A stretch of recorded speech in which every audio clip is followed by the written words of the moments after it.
Today, we're going to be talking about what are you avoiding? Now, I want you to ask yourself this question and figure out the task that you're avoiding.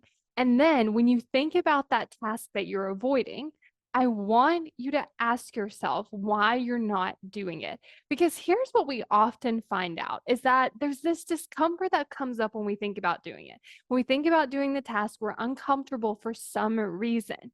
And now I want you to think about what it feels like not doing the task. Because oftentimes, even though our brain's trying to avoid the negative emotion of doing it, it's also creating this negative emotion of not doing it. And then the next question I want you to ask is, do I have to do this anyway?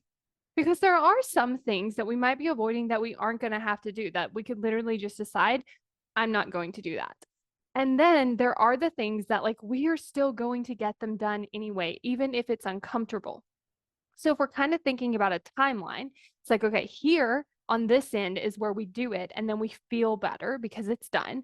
And then here's all the time we spend not doing it and feeling that discomfort. So the sooner you get the thing done, the sooner you stop avoiding the thing, what it allows you to do is spend more time in the enjoyment of it being done and less time in this discomfort of not doing it. Because the discomfort of doing it is going to be the same, but the discomfort of not doing it, we can actually shorten and get rid of.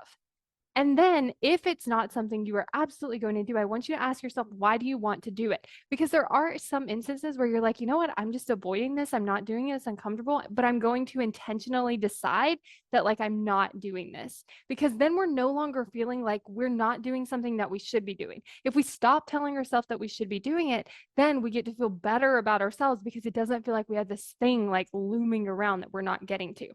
So in that instance, it's you just taking that real honest look at that thing and saying, you know what, I'm not going to do it and I'm just going to let it go. Or it's going the other way and deciding, okay, I am going to do this. So let me shorten that time of that discomfort. Your brain always has a good reason as to why it's not taking action toward your goals. It actually wants to keep you alive, which means it has come up with these strategies to actually make that happen.